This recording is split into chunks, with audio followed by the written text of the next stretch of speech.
where it seems as though we're having some technical difficulties, but I think it's showing that we are live now. I'm gonna bring in our special guest, a reoccurring guest, and remember that this will air on YouTube the following day. So I'd like to bring in our guest, Mr. Kevin Barrett. How are you? How are you doing today? I'm doing very well. Alhamdulillah. How are you? Yes, sir. Oh, I'm doing pretty good. I'm doing pretty good. Um, um, let's get right into it because I know every time we start doing the show, we have some streaming problems with either StreamYard or with either YouTube or whatever, and they pause the stream or throw us out and bring us back in, just like they were doing a second ago. Um, what is going on before we talk about the 800-pound gorilla in the room, Russia and NATO and Ukraine? What is going on with the Western inspired uh, rioting in Iran, and why do you think it's coming at a time like this? Because remember, every time America moved on a strategic nation like Russia, she started a color revolution with surrounding nations or her partners. What do you think is going on in the Islamic Republic of Iran? Well, I think the American side is trying to fight Russia, China, and Iran all at the same time, which is pretty stupid strategically. You would think they would be smarter than that, but you would think they would sort of cool it with like one or two of them, and then just beat up on the third. But instead, they're attacking all three at once, and yeah, this color revolution in Iran is totally bogus. That doesn't mean that there aren't actual social movements in Iran. It doesn't mean that there aren't people in Iran who actually would like to change the hijab dress code. Um, Former President Ahmadinejad actually is in favor, or at least he said he was, and I'm sure he probably still is, in favor of dropping the hijab dress code. He said things like that back, I think, when he was president in 2008-ish. So there are people in Iran who think that way, but the problem is it's now been weaponized by the CIA, and they've gone in there, and just like they overthrew the Iranian government in 1953, they're trying to do the same thing. The National Endowment for Democracy, which is a CIA spinoff, admits that they spent more than $500,000 just this year stirring up trouble in Iran. And the other parts of the CIA are channeling a lot of money to thugs, basically. Just like in 1953, they used rent-a-mobs. They hired these gangsters in South Tehran, gave them a lot of money to pass out that money to get a fake crowd going to protest against Prime Minister Mossadegh that the CIA was overthrowing. Now they're kind of doing the same thing. And so the rioting is, a lot of it is being paid off. It's people who were bought and paid for by the CIA. And likewise, the demonstrators and their organizations are thoroughly infiltrated with NED and other Western support. So this is a U.S. effort to try to destabilize Iran. And as I said, they're doing it now because they are so arrogant that they think they can try to fight Russia, China, and Iran all at once. And of course, Iran and China are standing behind Russia. They're supporting Russia. And indeed, about 85% of the world's population is in a country that's supporting Russia, refusing to go along with the US imposed sanctions. So the US is actually not just fighting Russia, China, and Iran all at once, they're fighting the whole world all at once, pretty much, or 85% of it. And I think that's a losing strategy. Back to I wanted 2 points of something that you just said. Why wasn't Ahmadinejad allowed to run for president in the past election in Iran? And don't you think that the one of the main reasons that America is focusing on Iran is because of her induction into the Shanghai Cooperation Organization, and also um, being a strategic ally of Russia and China, and holding so much petroleum in this dollar fight for dollar supremacy? Yeah, those are good questions. And the first one, the answer to the first one is that in Iran there are term limits, and so President Ahmadinejad was prevented by the term limits from running again. But they theoretically could have been suspended, and they weren't, and that could be because the supreme leader and the advisors around him thought it was time to let other people take over. I don't know, or but uh, as far as Iran being targeted because it's a member of the SCO, Shanghai Cooperation Organization, that is now representing this independent bloc of countries that are refusing to obey the U.S. sanctions on Russia and are setting up a new sort of center of world economic power, possibly a new global reserve currency when they torpedo the US dollar. And that could happen anytime. When that happens, get ready for economic collapse here in the US. So yeah, they're fighting all three of these countries and most of the world. And Iran is an important member of the SCO. And Iran, in fact, is the most independent country historically. China has kind of cozied up with the U.S. and gone along with all sorts of things. They've been very careful in what they say up until very recently. So China has been kind of muted in terms of its criticism of this unipolar hegemonic world. And Russia, up until recently, was also somewhat muted, but Iran never has been. Iran is full of people who say exactly what they think, and what they see is a world that's being misruled by the great Satan, the United States and its partners, and the little Satan, which is Israel. And of course, those two Satans are joined at the hip. The Iranians have been saying this since the 1979 revolution. They've never stopped. So they're the most, out front, avant-garde kind of leading, most, powerful voice of changing the world order, overthrowing the U.S. imperial, unipolar hegemonic world, and getting back to something more just. And for that reason, they've always been targeted, more than their share. Now, they always have been willing to reach a grand bargain agreement with the U.S. if the U.S. would give up its hegemonic ways in general, especially in the Middle East. If the U.S. would stop supporting Zionism, or at least allow the Islamic Republic to oppose the genocide of the Palestinians, and would treat Iran reasonably. Iran has been they've said, well, we would be willing to dial things down a little bit. And if you just treat us as equals and with respect, we can come to some kind of modus vivendi with you here in the region. But the U.S. is too arrogant to do that, and so the Iranians have kept up, throwing rotten fruit at the great Satan now for what is it, like half a century, almost. It's actually quite glorious. And Iran is a very diverse country, all kinds of different people, different opinions. But there is that strong contingent of supporters of the Islamic Revolution there. And those are very brave people. And I really have to give them a shout out. My total admiration for people with that kind of courage. Well, what makes Iran think that America would all of a sudden change her stripes? Because America doesn't even treat her so-called partners and her allies as equals. And whenever they step out of line, look at Turkey. She sanctions them, or she tries to destabilize the governments of her own allies. I do believe that America is untrustworthy, and if Iran enters into any type of agreement with America, that America would use that agreement to covertly send destabilizers into the Islamic Republic of Iran and try to overthrow the government. It would just be a bargaining point for the U.S. to buy time to eventually overthrow the government. You're probably right. And I think that's what the supreme leader thinks and most of his brain trust. But they've given the reformists in Iran a certain amount of slack. They've cut them slack. The reformists are the group in Iran that tends to have a lot of money, and so that means they have a certain amount of power. They represent the bourgeoisie and the comprador elite, the well-educated, Western-educated, Westernizing type people in North Tehran. And those people, their ancestors used to make a lot of money by trading with the rest of the world before Iran got sanctioned and cut off. And so those kinds of people who would make their money by trading, they'd make more money if Iran's sanctions were dropped.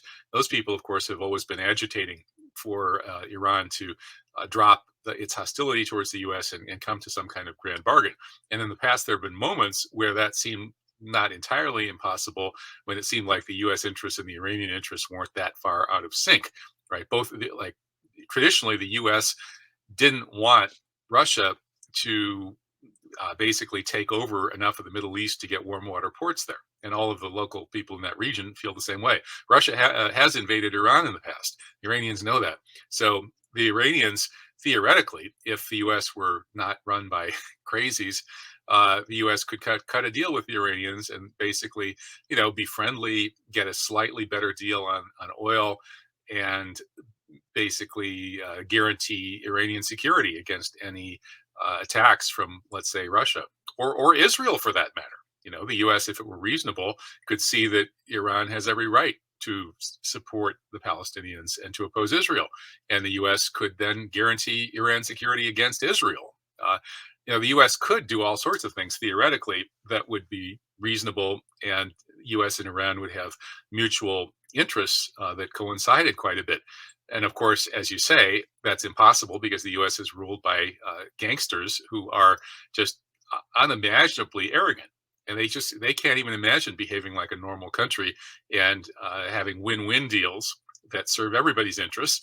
Now, the Iranians, I guess, some of them, the comprador elite, the Green Revolution types, the secular wealthy types in North Tehran with their friends and relatives over in Hollywood, those people have always sort of hoped that it would be possible.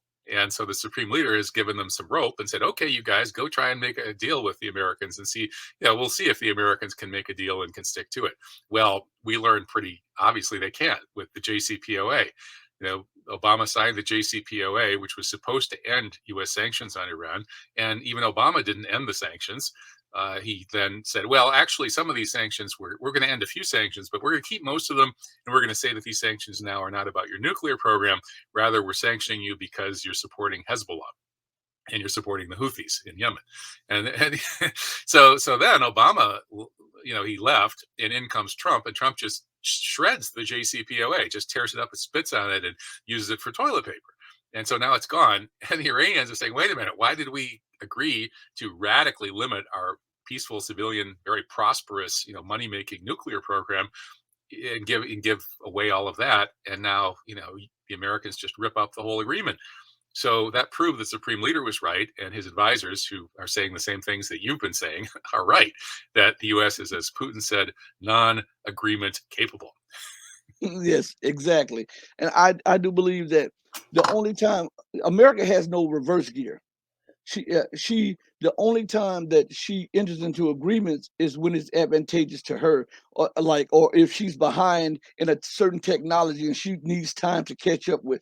I do believe that if you enter into any kind of treaty agreement or arrangement with America, she will eventually pull out of it. Just look at all of the so-called cornerstone international agreements that she signed with Russia and how systematically, one right after the other, she pulled out once she found that she had caught up to them in certain aspects of uh, missile technology or something like that. She just shredded the thing and moved and ignored international opinion and moved bases forward towards Russia. And we have the situation in Ukraine, but that's for a little later topic. I want to say what is going on in Iraqi Kurdistan with Iran pounding that area with missile strikes and artillery fire. I'm not sure. I haven't been following that closely. I probably should follow it more closely. But yeah, it seems like there's been a problem in Kurdistan. And part of that problem stems from the fact that that region of Iraq has a great proportion of Iraq's oil resources, and it's full of separatists. So when the U.S. invaded and basically destroyed Iraq, it kind of set the Kurds free in northern Iraq, but sort of tried to break off that part of Iraq in order to allow those people to make deals with the Israelis and other gangsterish elements that want to loot Iraq's oil. So a tremendous amount of Iraqi oil has been looted, stolen through Kurdistan, and the Iraqi people aren't profiting from it. And so there's that element of Kurdish separatists and nationalists who are a thorn in the side of the countries that they live in, whether it's Iran or Iraq or Turkey or Syria. And those people have, some of them anyway, have worked with the Israelis and the Americans against the regional governments. And I think at this point, it looks like some of them are supporting this American destabilization of Iran, and Iran is responding. And also Iran, of course, is they view Iraq as a crucial strategic partner, and it's part of their national security interest to try to keep a lid on Iraq. When the U.S. invaded Iraq, the U.S. wanted to turn Iraq into a giant U.S. military base to use against Iran, just like the U.S. tried to do the same thing on the other side of Iran over in Afghanistan. And the Iranians had to really scramble to find a way to cope with that threat, especially then when the U.S. tried to destroy Syria and then turn Syria into another American military base to totally surround Iran. So the Iranians are fighting this constant battle against the great Satan and his partner, the little Satan. The little Satan probably actually runs the great Satan in terms of Mideast policy, as the Israelis wag the American dog pretty much. That's why the U.S. is so incredibly hostile to all the regional countries, and to aspirations for self-determination in the region, and to Islam and so on. Uh, but that's all I can sketch this in broad strokes, but I haven't been really carefully looking at which Kurdish individuals and groups have been involved in doing what that's come to clash with the Islamic Republic. I was hearing whispers that these strikes were on U.S. and Israeli and training facilities for Kurdish terrorists to infiltrate Iran, and I think it had something to do with the recent assassination of an intelligence general from the Islamic Republic of Iran, and from what I was told, and I'm not sure how correct this is, but the Mossad and U.S. intelligence lost some men in these strikes, because they were not just in one area; they were in multiple areas. And after the missile strikes, it was followed up by heavy artillery, and some of the buildings were leveled. Do you know anything about this? Because it seems like that is plausible, seeing that the United States, Israel, and Great Britain were training Kurdish separatists and Kurdish terrorists to infiltrate into the Kurdish region of Iran, so that they could start trouble and foment instability. Yeah, that's totally plausible. That's probably about right with the way you just described it. I need to look into it more closely to get a sense of the details, but that sounds about right. Okay. And what about Syria? What is going on in Syria, and why isn't the Syrian government reacting more strongly towards Israeli strikes and America looting oil? Because isn't it the duty of the government and the military to do everything within its power to prevent that from happening? That's a part of your duties governing the state, isn't it? Just to prevent mass theft from like opposing states and terrorism and occupation. Isn't that one of your main duties of a Yes, president? Go yeah, ahead. absolutely. The U.S. is committing a war crime. In fact, it's the supreme war crime of aggression by illegally occupying Syrian territory. And the Syrian government has every right to use force to expel the U.S.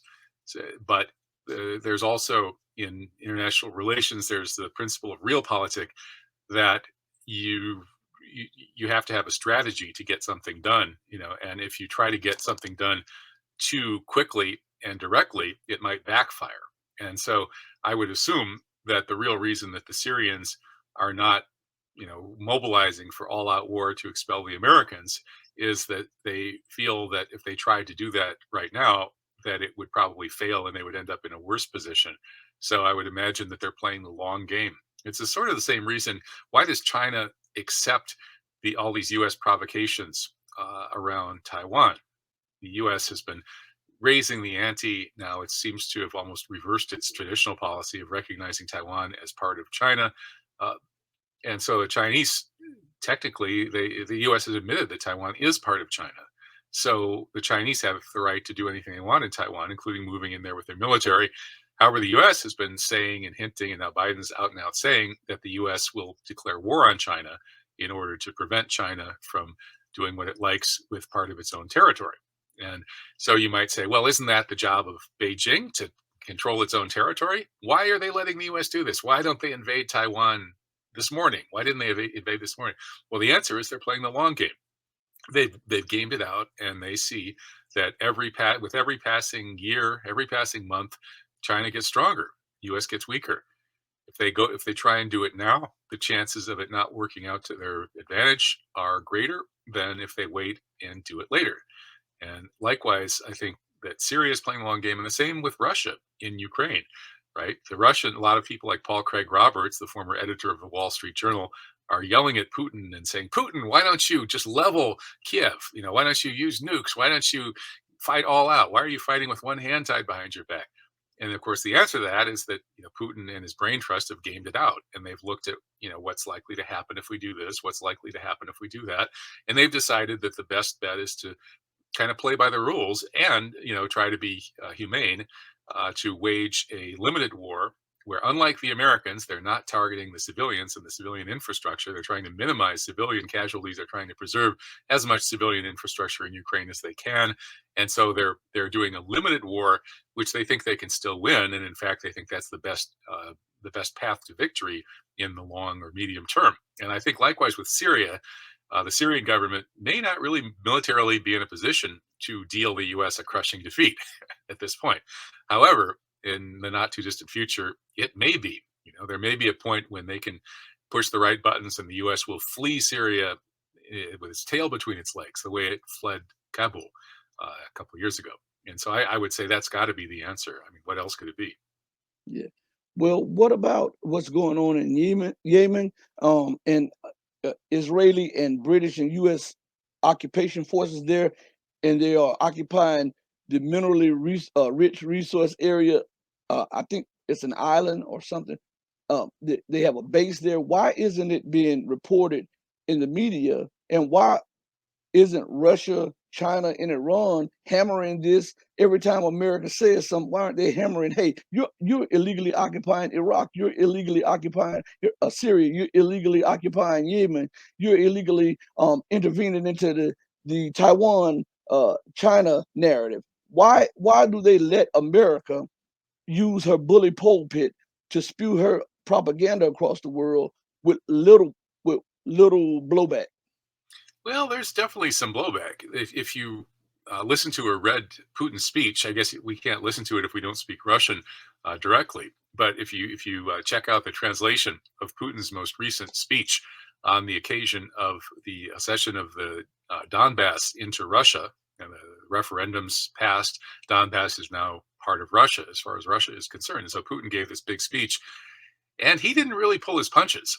He talked about the empire of lies, doing all of these illegal things, calling it the rules-based international order, but they're not following any of their own rules.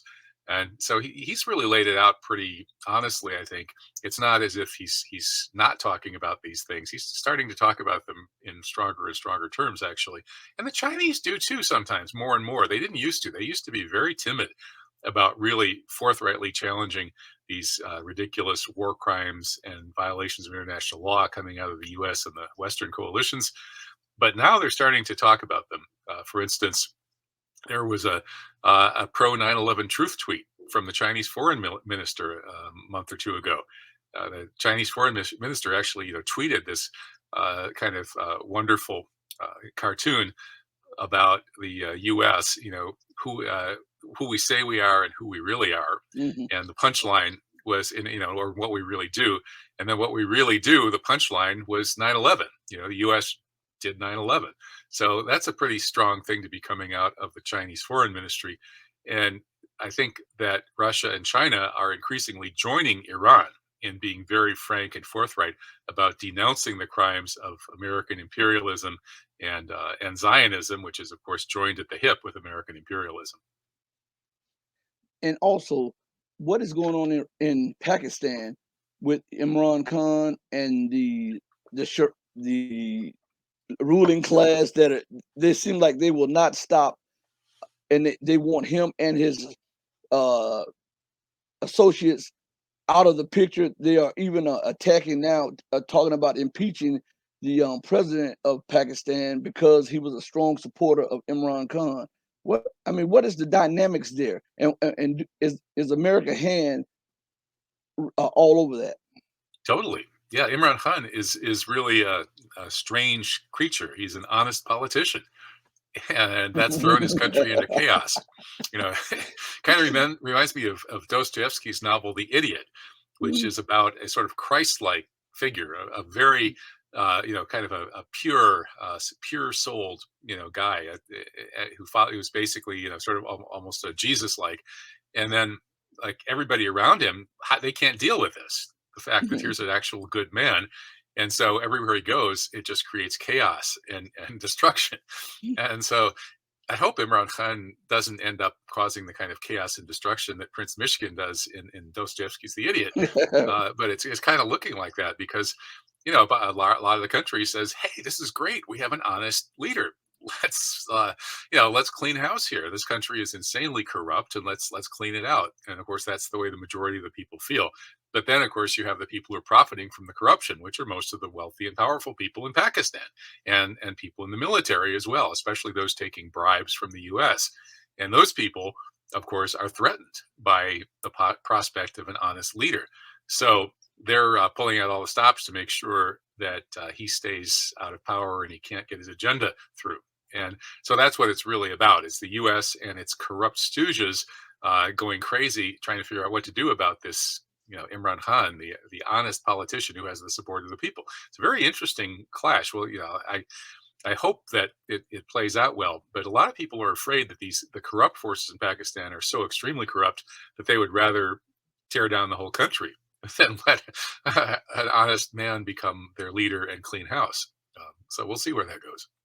Well, when change really happens in the military, it usually doesn't happen from the generals. It usually happens from the mid Colonels. echelon, yeah, the colonels and stuff. And I heard there was a lot of whispers telling me that part of the military leadership are they are fed up with the corruption. They're fed up with the political turmoil. Could like change be brewing within the ranks of the military and the intelligence apparatus in Pakistan? And if so, what does this mean for the regional situation if that happens? Well, I hope there's that kind of change brewing. There's obviously a diversity of opinion within the military in Pakistan. It's not all monolithic. They're not all equally corrupt. And so that's probably where the real action is. That's where the power game is going to get played out, and we'll see who wins there. And in terms of the regional situation, it's very dangerous because India is run by the party of Modi, the BJP, that historically is based on this desire to ethnically cleanse all non-Hindus from the entire Indian subcontinent. Well, that Hmm. means not just what's today India, but also Bangladesh and Pakistan. And that would be the biggest ethnic cleansing operation in history by many orders of magnitude. We're talking about eliminating, either murdering or expelling close to 500,000 people. And so that's a very dangerous ideology to have given rise to this movement that's now running India. And that group is committed to destroying and ending Pakistan. They already half destroyed Pakistan when they broke off Bangladesh, and they want to finish the job and destroy Pakistan. So Pakistan has developed a nuclear deterrent because they're a smaller country and they couldn't win the conventional war against India, or at least it would be very, very difficult.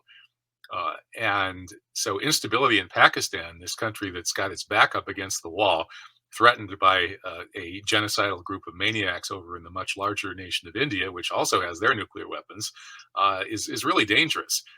And to the extent that the U.S. used to claim that it was promoting stability in the world, one of its biggest missions was to keep a lid on that conflict and make sure that the nukes didn't start flying between India and Pakistan.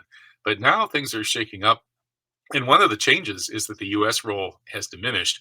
The U.S. used to be a big backer of Pakistan, and it still tries to own Pakistan by bribing the military leaders and the comprador bourgeoisie. But it's starting to lose its grip, as was shown by the election of Imran Khan, and so that's all up for grabs now. The U.S. is also getting edged out in terms of India and, of course, China. China is moving into Pakistan. Imran Khan was in favor of reducing Pakistani dependence on the U.S. and building stronger ties with China. And they've got infrastructure projects related to the BRI, the Belt and Road Initiative, that will bring Pakistan more into this orbit of the Shanghai Cooperation Organization, the Chinese, China to Russia kind of Eurasian integration project that Pepe Escobar writes about. And so it's a very interesting moment where the alignment of these countries is about to shift, or at a point where it could shift. The U.S. domination of Central Asia, the center of the global grand chessboard, as Brzezinski put it, may be ending, and China may become the most powerful single entity among a group of more independent powers in the region. And so that movement is all happening at the same time that we see this crisis in Pakistan that's been brought about by the rise of the